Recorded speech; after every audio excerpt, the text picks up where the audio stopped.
Noviembre, día segundo del año 2019 de la encarnación de nuestro Señor Jesucristo. Sin novedad en la posición.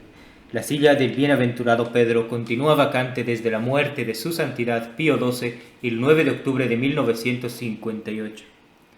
La conmemoración de los fieles difuntos.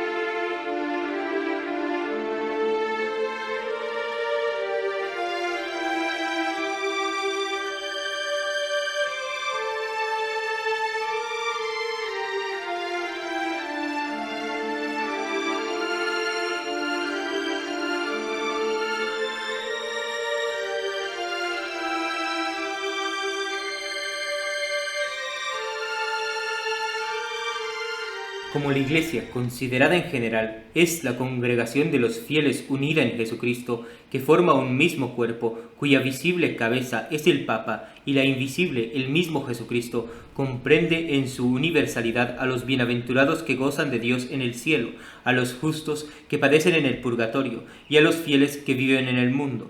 Es un cuerpo que se compone de muchos miembros, un árbol que tiene muchas ramas, cuáles son la Iglesia del cielo, la Iglesia del purgatorio y la Iglesia de la tierra. La primera se llama triunfante, la segunda purgante y la tercera militante. Llámase triunfante la del cielo porque es la congregación de aquellos dichosos fieles que ya están en posesión de la gloria, exentos de las miserias inseparables de los viadores, gozando una perfecta felicidad y disfrutando el premio tan justamente debido a sus buenas obras y sus gloriosos triunfos. Llámase purgante la otra, por ser la congregación de aquellos afligidos fieles que habiéndolos cogido la muerte en estado de gracia, pero no tan purificados que mereciesen entrar desde luego en el cielo, están purificándose en el purgatorio, sufriendo la pena correspondiente a sus culpas y padeciendo exquisitos tormentos hasta que acaben de satisfacer plenamente a la divina justicia. Llámase militante la de la tierra, por ser la congregación de los fieles que viviendo todavía en este mundo deben pelear continuamente contra los enemigos de su salvación, y con la gracia de Jesucristo merecer por sus buenas obras y por sus trabajos la corona que tiene preparada Dios a su fidelidad y a sus victorias. Formando todos estos miembros un solo cuerpo místico, cuya cabeza es Jesucristo, a todos los anima un mismo espíritu de caridad, y a todos tres los une este dulcísimo vínculo. Interésanse los santos con ardor en la salvación de los fieles que viven en la tierra, ofreciéndoles su poderosa intercesión para con Dios. No desean menos la libertad de las almas santas que padecen en el purgatorio, pero como en el cielo no están ya estando en estado de merecer, tampoco pueden pagar sus deudas ni satisfacer por ellas. Por otra parte, las afligidas almas que están en aquellas penas nada pueden más que clamar a sus hermanos, pidiendo oraciones y socorros, recordando que ya les llegará el tiempo y a ellas de acreditarles su eterno agradecimiento cuando se vean en posesión de la gloria. Solamente los fieles que viven en el mundo se hallan en términos de poder honrar a los unos con su religioso culto y aliviar a los otros con obras meritorias y satisfactorias. Mediante este piadoso comercio de bienes espirituales, de intercesión, de oraciones, de limosnas, de buenas obras, de celo y de caridad, se ayudan recíprocamente todos los miembros de este cuerpo místico bajo una misma cabeza y unidos con un mismo espíritu.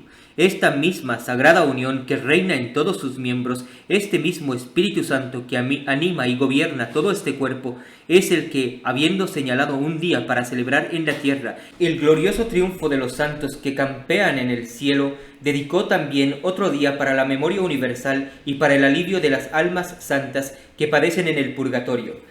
Ayer publicaba la Iglesia militante los méritos y la gloria de los bienaventurados que reinan en la Jerusalén celestial, y hoy se compadece de los tormentos que las almas justas están padeciendo en los calabozos de la divina justicia, para expiar sus defectos.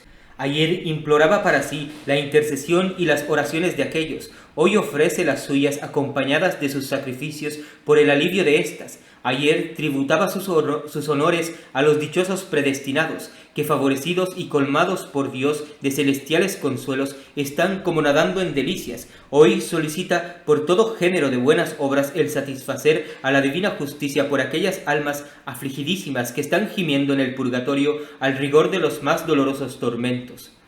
La conmemoración que hoy hace la Iglesia de todos aquellos fieles que murieron dentro de su gremio, esto es, en el seno de la fe y de la caridad de Jesucristo, no es de la misma clase que la conmemoración o fiesta que solemniza en honor de aquellas almas bienaventuradas que gozan actualmente de una inmutable felicidad en la mansión eterna de la gloria. La naturaleza es distinta, aunque el principio, como se acaba de decir, no es diferente, siendo cierto que el espíritu o el objeto del culto es el mismo, aunque no sea una misma la materia. En todos tiempos hizo oración la Iglesia por aquellos hijos suyos que morían en su comunión, de manera que sus oraciones eran alabanzas a Dios y acción de gracias por aquellos mártires, cuya santa vida y preciosa muerte habían sido ilustre testimonio de la fe de Jesucristo, pero al mismo tiempo eran también súplicas y sufragios por los que tenían necesidad de ellos. Habla Tertuliano de estas dos especies de conmemoraciones, suponiéndolas de tradición apostólica. Oramos, dice, y ofrecemos el divino sacrificio en el día del nacimiento de los santos, esto es, en el día en que triunfaron en la muerte y nacieron al cielo gloriosamente. Y lo mismo practicamos en el aniversario de los fieles difuntos, según la venerable tradición de los padres, quedando únicamente excluidos los excomulgados de estos sufragios y de estas oraciones, predicando San Gregorio Naciancieno la oración fúnebre o el panegírico de su hermano San Cesario, promete hacerle las honras todos los años en el día de su muerte. No había cosa más común en los fieles de la primitiva Iglesia que honrar a los santos, hacer oración a Dios por los difuntos y ofrecer el sacrificio de la misa en referencia de los unos y de los otros. Pero en esta piadosa costumbre de obligación y de caridad se contentó la Iglesia por largo tiempo con rogar a Dios por los muertos en particular, sin señalar un día la conmemoración de todos en común, determinación que no tomó hasta después de que se estableció la solemne festividad de todos los santos, escogiendo el día inmediato para la memoria de todos los difuntos, y mandando que en él se celebrase el sacrificio de la misa por todas las almas justas que están penando en las cárceles del purgatorio, piadosa obligación fundada poco más o menos en el mismo principio que se tuvo presente para decretar la fiesta de todos los santos. Asegurado San Odilon, abad de Cluny, de lo eficaces y provechosas que eran las oraciones, sacrificios y limosnas que hacía diariamente por los difuntos, instituyó por todos ellos una memoria general en todos los monasterios de su orden, prescribiendo un oficio común para encomendar a Dios a todos los fieles que habían muerto en gracia suya, pero que se hallaban aún detenidos y padeciendo para purificarse antes de entrar a gozar de la bienaventuranza. Escogió para esta caritativa conmemoración de todos los difuntos el día inmediato a la fiesta de todos los santos, pareciéndole más conforme a la idea de la Iglesia sobre la comunión o comunicación que hay entre los unos y los otros. En el decreto general que expidió San Odilon para toda la orden en el año 998, según refiere San Pedro Damiano en la vida que escribió del santo abad, se dice que, celebrándose el primer día de noviembre, por estatuto de la Iglesia Universal, la solemnidad de todos los santos, parecía conveniente solemnizar también el día inmediato la memoria de todos los que descansan en Jesucristo, cantando salmos, haciendo limosnas y ofreciendo por ellos el sacrificio de la misa. Nada hizo en esto de nuevo la piadosa y caritativa devoción del santo abad, sino señalar día fijo para la conmemoración de todas las ánimas del purgatorio, pues por lo demás, mucho tiempo antes de San Agustín acostumbraba y a la Iglesia ofrecer el sacrificio de la misa por todos los difuntos en común. Es verdad, dice el santo, que de nada sirven nuestras oraciones ni nuestras misas a los que murieron en pecado. También lo es que para nada les han menester los que ya están en la patria celestial. Pero como la Iglesia no puede discernir entre unos y otros, ofrece el divino sacrificio y ruega a Dios en general por aquellos que puedan estar necesitados de sus oraciones y sufragios.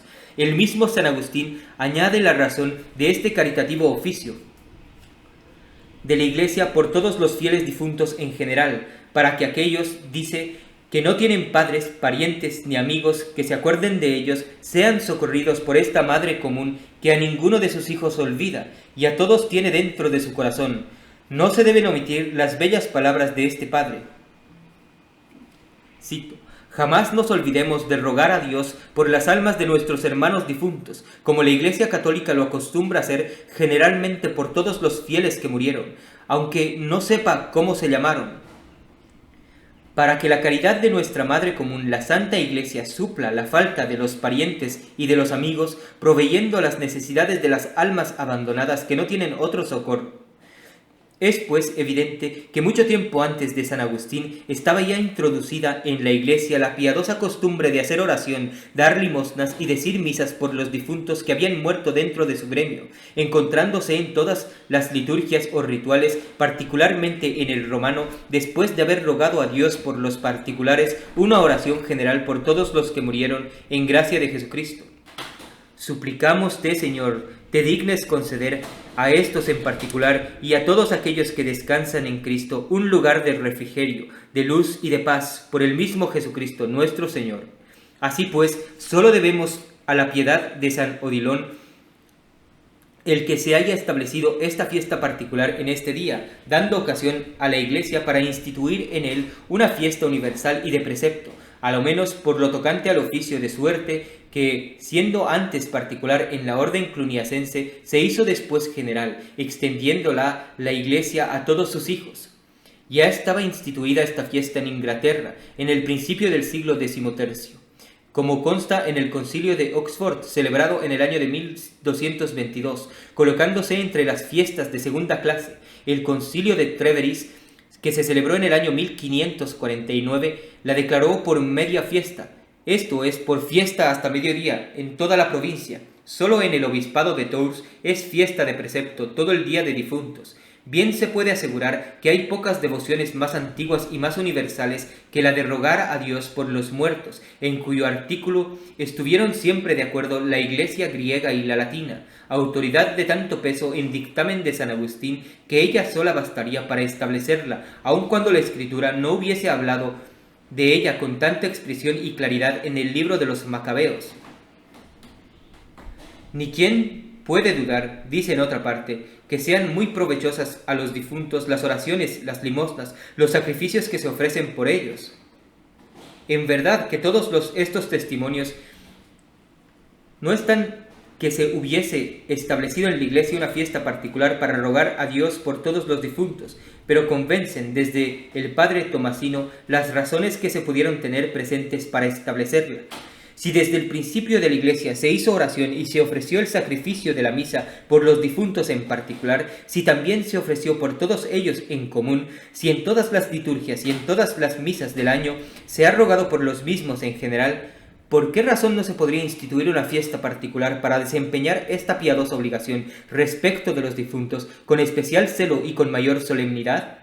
En cierta manera, se puede decir que esta fiesta conviene no solo con la de todos los santos, sino también con la fiesta de la Trinidad y con la del Sacramento, en que es como suplemento, por decirlo así, de las demás fiestas, de los demás oficios y de los demás sacrificios de todo el año.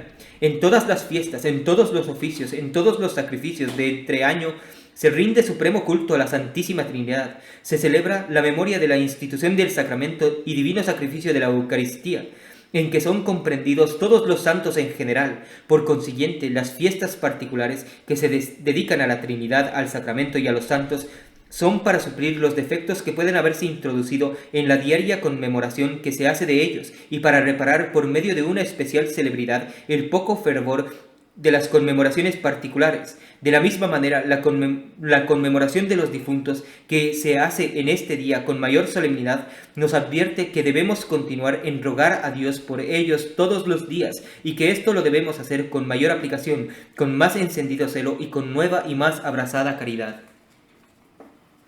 Y a la verdad, no hay cosa más justa, no la hay más conforme al espíritu de nuestra religión, ni más propia de aquella caridad benéfica y compasiva en que deben sobresalir todos los verdaderos fieles, que el eficaz celo por el alivio de aquellas afligidas almas. Son almas predestinadas que algún día se han de ver en la corte del cielo en gran favor. Son unas esposas de Jesucristo que, aunque ahora están padeciendo, con el tiempo han de remar con Él en la gloria. Han de reinar con Él en la gloria. Y entonces sabrán muy bien mostrarse agradecidas, correspondiendo con el 100 doblado a los beneficios que recibieron. Son nuestros padres, nuestros hijos, nuestros hermanos, nuestros cercanos parientes, nuestros amigos, nuestros bienhechores, que nos piden los aliviemos en sus penas, y desde el fondo de aquellos lóbregos calabozos nos están clamando con voz lastimera. Amado Padre, exclama aquel querido hijo, tú que tanto lloraste por mí, tú que tanto me quisiste, mira que estoy padeciendo insufribles penas en este lugar de dolores. A muy poca costa me puedes aliviar. Una limosna, una misa, una oración pueden sacarme de estas abrasadoras llamas, pueden ponerme en libertad. ¿Serás insensible a mis tormentos? Algún día te podrás hallar tú en la misma necesidad. Si entonces estoy yo en el cielo, empeñaré todo mi valimiento con Dios para libertarte de tus penas. Querido hijo, querida hija, exclama el atormentado padre, la afligida madre, rodeados ambos de llamas. Ten misericordia de aquellos a quienes después de Dios debes todo lo que tienes, la vida que gozas y los bienes que posees. Enternézcate nuestros gemidos y alívianos en nuestros trabajos. Solo te pedimos obras de caridad, solo te pedimos oraciones. Para ti trabajas cuando nos haces bien a nosotros. Para excitarnos a estas obligaciones de justicia y de caridad se vale la Iglesia de este fúnebre aparato. Para avivar nuestra memoria y nuestra compasión todo es el lúgubre sonido de las campanas. Nada se puede comparar con las penas del purgatorio. El más extraño, el mayor enemigo tuyo, te movería a la lástima si vieras en tan doloroso estado. Pero los que arden en aquel horno encendido son tus íntimos amigos, tus hermanos, tus más cercanos parientes. ¿Y acaso están ardiendo precisamente porque te quisieron demasiado? ¿Por los excesos que cometieron con el único fin de amontonar bienes y hacienda para ti? ¿Será posible que no te haga fuerza lo que están padeciendo? Solicitan tu compasión aquellas afligidas amas por sus suspiros, por el amor que te tuvieron y por la caridad que tú debes tener con ellas. Ellas solo pueden satisfacer a la divina justicia, pagando sus deudas con el último rigor, pero tú puedes satisfacer por ellas a muy poca costa tuya. Una oración, una limosna, una misa, una mortificación, una buena obra que hagas, que ofrezcas por ellas, y para su alivio, ¿puede acaso libertarlas? ¿Quién de nosotros negaría este piadoso oficio a un encarcelado, a un condenado en galeras, a uno que remase en ellas si supiera con una súplica, con alguna buena obra podría conseguir su libertad?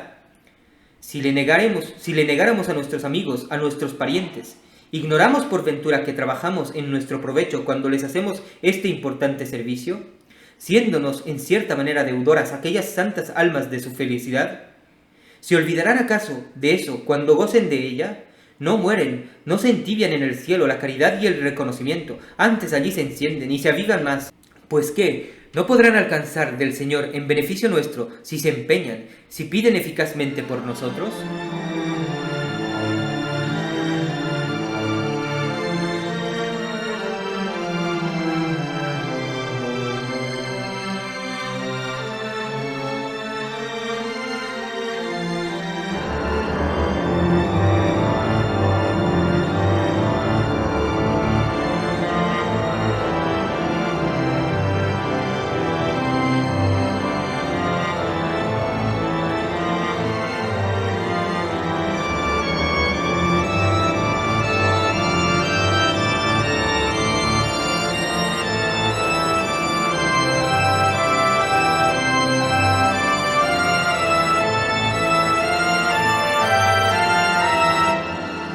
Martirologio romano, la conmemoración de todos los fieles difuntos. Este propio día, la fiesta de San Victorino, obispo de Pacao, quien después de haber publicado muchos escritos como lo refiere San Jerónimo, fue coronado con el martirio en la persecución de Diocleciano. En Trieste, el suplicio de San Justino, que consumó su martirio bajo el presidente Manasio. En la misma persecución, en Sebaste, San Cartero, San Estiriaco y San Tobías, San Eudoxio, San Agapto y sus compañeros mártires bajo el emperador Licinio. En Persia, San Asindino, San Pegaso, San Aftono, San Elpidéforo, San Anempodisto y con otros muchos compañeros. En África, la fiesta de San Púbilo, San Víctor, San Hermas y San Papío, mártires. En Tarso, de Sicilia, Santa Eustoquia, virgen y mártir, que bajo Juliano Apóstata murió estando en oración después de haber sido víctima de crueles suplicios. En la Odisea de Siria, San Teodoto, obispo, esclarecido no solo en palabras, sino también en obras y virtudes. En Viena, San Jorge, obispo. En el monasterio de Agune, hoy, San Mauricio en Velais, San Ambrosio abad. En Sir de Siria, San Marciano, confesor. En Rhodes, San Nams, diácono. En Arras, San Wilhanio, inglés. En Ponthieu, San Seobaldo, confesor. En Claraval, en Champaña, el tránsito de San Malaquías.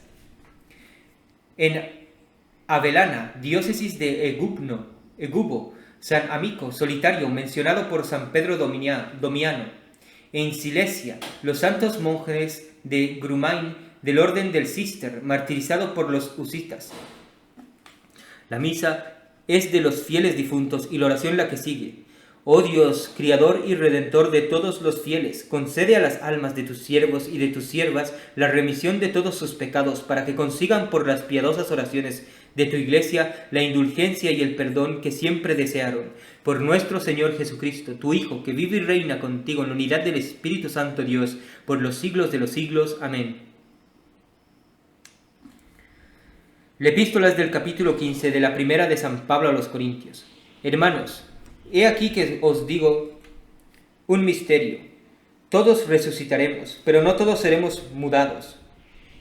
En un momento, en un abrir y cerrar de ojos, a la última trompeta, porque sonará la trompeta, y los muertos se levantarán incorruptos, y nosotros seremos mudados, porque es menester que esto, que es corruptible, se vista de incorrupción, y esto, que es mortal, se vista de inmortalidad.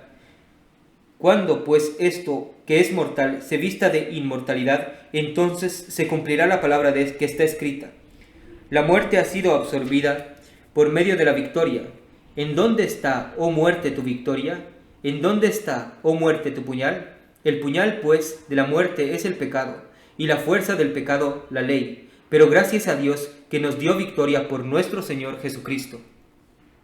Nota, en este capítulo 15 de su primera epístola a los Corintios, enseña claramente San Pablo el artículo de la resurrección, el orden y modo con que se ha de hacer, los diferentes grados de gloria en el alma y en el cuerpo que gozan los resucitados, y cómo será vencida y aniquilada la muerte por medio de la resurrección. Reflexiones. Voy a descubriros un misterio, pero misterio terrible. Sé de cierto que mi carne ha de resucitar para no morir jamás, pero no sé si ha de resucitar para la gloria o para los tormentos. Lo que sé es que el camino de los trabajos guía con más seguridad al descanso eterno, y que la conveniencia y la abundancia casi siempre son funestos presagios de una desgraciada eternidad. Pues, Señor, tenga yo el consuelo que no me perdonéis en esta vida. Los ministerios de la divina justicia harán que todo el universo oiga el sonido fatal de aquella última trompeta, como señal de la guerra para que declara Dios a todos los pecadores, y de la victoria que consigue de la muerte. Levantaos, muertos, a cuya voz en el mismo instante los muertos de todos estados y de todas naciones del mundo saldrán de sus sepulturas. Pero con qué consternación, con qué espanto, con qué ojos volverán a ver los grandes del siglo aquella tierra de que fueron dueños. Entonces, dice San Jerónimo, temblarán delante de su juez los reyes que hicieron temblar al universo. Oh, qué mudanza de ideas, qué diferente modo de discurrir en los hombres. Oh muerte, ¿dónde está tu victoria? Oh muerte, ¿dónde está tu aguijón? Aún no ha llegado el tiempo de insultar de esta manera a la muerte. Todo lo que ahora podemos hacer es procurar que no sea tan terrible, no nos sea tan temible, disponiéndonos a una buena muerte por medio de una buena vida. No hay otra cosa que sea superior a la fuerza, al aguijón y a los terrores de la muerte, sino la santidad y la virtud. Solamente los santos, a vista de la tranquilidad y de la alegría con que mueren, pueden preguntar a la muerte dónde está su victoria y dónde está su aguijón. Su punta solo la embota la virtud cristiana. También con la mortificación se crían callos, por decirlo así, para no sentir el aguijón de la muerte, pero al contrario, el regalo de la sensualidad le aguza más, haciendo al mismo tiempo más sensible al alma. El pecado causó la muerte, y el pecado es el que la hace tan temerosa. Si se nos pone delante sin el pecado, se la ve venir sin susto, porque viene, digámoslo así, desarmada. Oh, qué afectos tan diversos excita su presencia. Los santos saltan de gozo cuando se va arrimando a ellos, pero solo su pensamiento, sola su memoria, llena de crueles sobresaltos a los difuntos, a los imperfectos y a los mundanos. La fuerza del pecado es la ley, dice el apóstol. Muy corrompido debe estar el corazón del hombre cuando la misma ley que le prohíbe el pecado parece que le comunica nuevos atractivos, y las mismas penas a que se expone el que le comete le hacen parecer más delicioso. Pero habiendo vencido a la muerte Jesucristo, nuestro Redentor, solo puede espantar a las almas rebeldes, y los hijos de Dios tendrían poca razón para temer un enemigo vencido y desarmado por el dueño a quien sirven, y por el Padre a quien aman. Estando seguros de la victoria, ¿qué hay que temer? Ni quién nos puede quitar que gocemos con tranquilidad de la gloria y del fruto. Pero no, aunque nuestro enemigo esté vencido, no está aniquilado, puede cogernos de sorpresa y puede hacer pedazos en nuestras mismas manos la palma de que Jesucristo nos cortó. Es necesario, pues, estar siempre alerta contra sus repentinas embestidas, teniendo presente que sólo el pecado debe hacernos temer la muerte.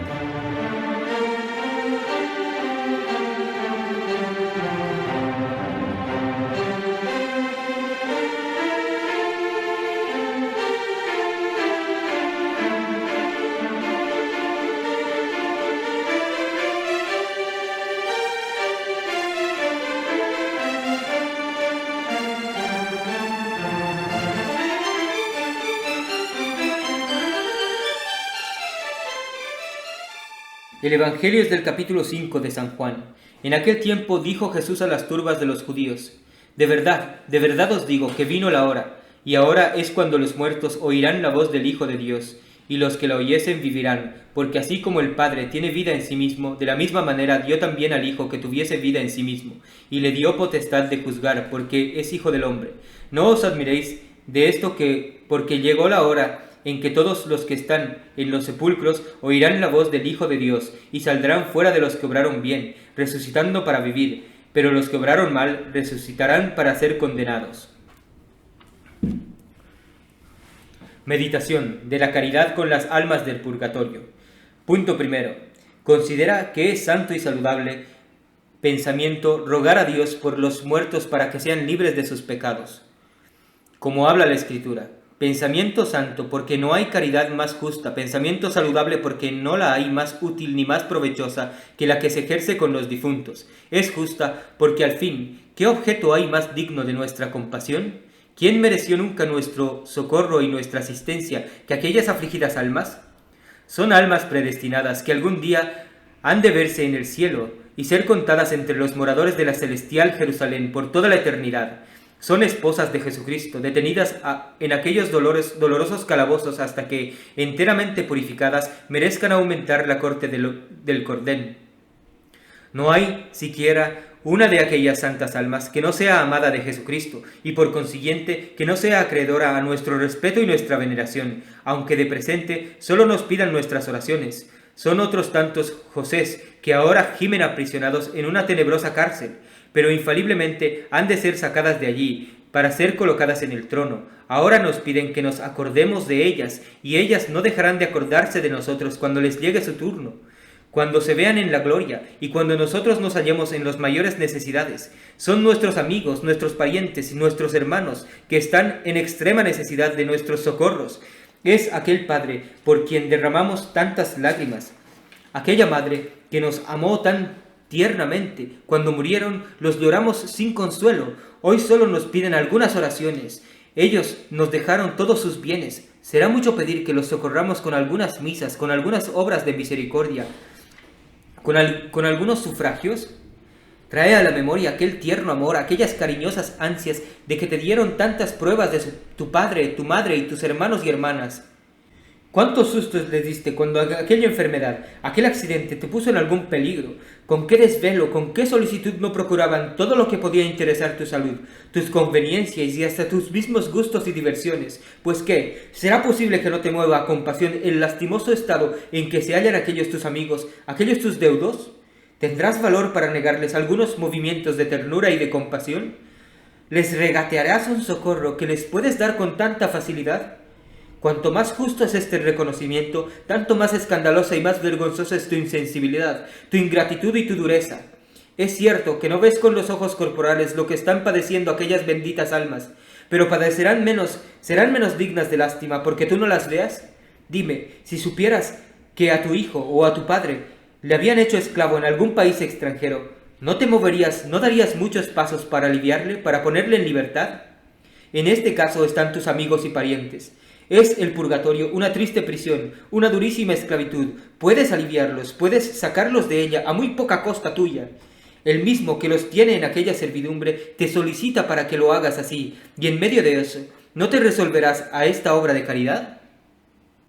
Punto segundo. Considera que, no habiendo cosa más justa que la caridad con las almas del purgatorio, tampoco hay otra en que tú mismo te intereses más, ni que sea más ventajosa para ti. Son las almas del purgatorio unos justos y escogidos de Dios, que no habiendo purgado en este mundo la pena correspondiente a sus pecados, le están satisfaciendo en aquel lugar, y tú los puedes ayudar a satisfacerla por ellos. Son todavía deudores a la divina justicia, y tú puedes pagar sus deudas, tomándolas de tu cuenta. Los medios establecidos por Dios para esta satisfacción son las limosnas, las misas y las buenas obras y las oraciones. Es verdad, si tú pagas por ellos, ya no deberán con cosa alguna a la divina justicia, pero quedarán deudores tuyos, y te deberán a ti las oraciones, las buenas obras, las misas, las limosnas que cubrieron su deuda. Si se les anticipó su eterna dicha, si ya están gozando de Dios, su soberano bien, si tienen valimiento con este Señor, después del mismo Dios, a ti te deben ese valimiento, esta gloria, esta fortuna, y te persuades a que, debiéndote tanto, en nada te corresponderán. Están en favor con el Señor, no les puede negar cosa que le pidan. Se perfecciona en el cielo la caridad, pues dime, ¿en beneficio de quién emplearán mejor el favor que tú mismo les conseguiste, o por lo menos se les anticipaste? Conocerán en la esencia de Dios tus peligros, tus tentaciones, tu estado y tus necesidades. ¿Te parece posible que falten en el cielo a la caridad y al agradecimiento? Oh, ¿y quién estuviera cierto de haber sacado del purgatorio a una sola alma? ¿Dónde habría motivo de consuelo y de confianza en su protección y en su intercesión mejor fundado? ¿Cuántos funestos accidentes en la vida? ¿Cuántas violentas tentaciones? ¿Cuántos peligros de la salvación? ¿Cuánto hay que temer en la postrera hora? Pero tienes la dicha de haber sacado alguna alma del purgatorio o de haberla aliviado, por lo menos. Pues está cierto de que tienes con Dios un poderoso intercesor y protector, un amigo fiel, que conociendo tus peligros y tus necesidades, empleará todo su valimiento para sacarte con felicidad de este mal paso, para asistirte en este peligro, para alcanzarte todas las gracias, todos los auxilios que hubieras menester en aquellos últimos críticos momentos. Esto movió al celo de la Iglesia por los difuntos. Esto inspiró en los santos tanta caridad con las almas del purgatorio. En esta caridad hallamos nuestra cuenta. Por nosotros hacemos cuanto hacemos por ellas, y su provecho se refunde en provecho nuestro. No puede haber mayor injusticia, no puede haber mayor ingratitud, pero tampoco puede haber mayor perjuicio nuestro que no hacer cosa alguna por el alivio de aquellas benditas almas. Espero, divino Salvador mío, que no permitiréis se queden sin efecto todas estas reflexiones. Dadme gracia para que sean eficaces los piadosos impulsos que experimento y todos los santos propósitos que hago. Unos y otros los debo a vuestra misericordia. De hoy en adelante será mi primera devoción la caridad con las almas del purgatorio. Resuelto sinceramente estoy, seriamente a practicar todos los medios que vos me proponéis y me francáis para su alivio. Jaculatorias. Dadle, Señor, el descanso eterno, y alúmbrales vuestra luz, vuestra eterna luz. Vos, Señor, sois la misma bondad, y así disponed que las afligidas almas gocen cuanto antes en compañía de tus santos los eternos resplandores de la gloria. Propósitos. 1. No hay, ni hubo jamás en el mundo persona más digna de compasión que las almas del purgatorio. ¿Quiénes más acreedores a nuestra conmiseración que aquellos que ni se pueden ayudar a sí mismos, ni les es lícito dejarse ver, ni se les permite pedir socorro? Un pobre encarcelado, metido en un oscuro calabozo, cuyas lágrimas no se pueden ver, cuyos gemidos y clamores no se pueden oír, es bien digno de lástima. Tales son las almas del purgatorio. ¿Cuántas están padeciendo en aquellas tenebrosas mazmorras que no tienen amigos ni parientes que se acuerden de ellas? ¿Cuántas están ardiendo más de 100 años en aquellos hornos encendidos? Oh, qué bello objeto de una caridad verdaderamente cristiana. No te contentes con hacer hoy oración en general por todos los fieles difuntos. Según el espíritu de la Iglesia, ofrece todos los días algunas oraciones en particular por las ánimas del purgatorio, y alguna más en especial por las que tienen menos sufragios y están más desamparadas. Todas las semanas, o a lo menos todos los meses, has de determinar un día para esta importante devoción. De cuando en cuando, da algunas buenas limosnas, haz algunas penitencias, algunas buenas obras, algunas comuniones, celebra, oye o manda decir algunas misas por las ánimas pobres y desatendidas. Pocas devociones hay que sean más gratas al Señor y más provechosas para nosotros. 2. Los medios generales para socorrer a las benditas ánimas son los ayunos, las oraciones, las limosnas, las penitencias, las mortificaciones, sean de especie que fueren, y todas las buenas obras, que todas son satisfactorias, porque todas tienen algo de penosas. En todas nuestras acciones podemos hallar motivo para aliviar con ellas a las almas del purgatorio, sin que nos sean más gravosas, ni nos cuesten más trabajo. Así como todos los disgustos, todas las molestias, todos los contratiempos que nos suceden nos pueden servir para satisfacer por nuestras culpas, así también podemos aplicar en satisfacción de las de nuestros hermanos, aflicciones, enfermedades, humillaciones, afrentas, injurias, adversidades. Todo puede contribuir para purificarnos de nuestros pecados y para satisfacer a la divina justicia por aquellas pobres almas. Algunas personas virtuosas juzgaron tan meritoria esta devoción que renunciaron con obligación en forma de voto toda la satisfacción de cuantas buenas obras hiciesen en su vida a beneficio de las almas del purgatorio, ni faltaron otras que extendieron los límites de su caridad más allá de los límites de su vida, adelantándose a hacer la misma renuncia, en cuanto les fuese posible, de todas las oraciones y de todos los sufragios que por cualquiera título les pudiesen pertenecer después de muertas, acto de la caridad reputado por uno de los más heroicos. Nada se pierde en los excesos de caridad. A ejemplo de San Pablo, entre los medios de aliviar a las benditas ánimas, son muy excelentes las indulgencias, las misas y las comuniones que se aplican por ellas. Que la enseñanza de esta festividad sirva de alimento para todo cristiano, que haciendo uso de razón, considere que el celo con que se debe defender la verdadera fe católica no es negociable, que debe ser capaz de llevarnos a la misma muerte y lograr la corona del martirio de ser necesario, antes que abrazar cualquier filosofía falsa, modernista, naturalista o racionalista, que conducen indefectiblemente al indiferentismo religioso y al falso ecumenismo, banderas y estandartes de la falsa iglesia de los últimos tiempos con sede en el Vaticano. ¡Viva María Santísima! ¡Viva Cristo Rey!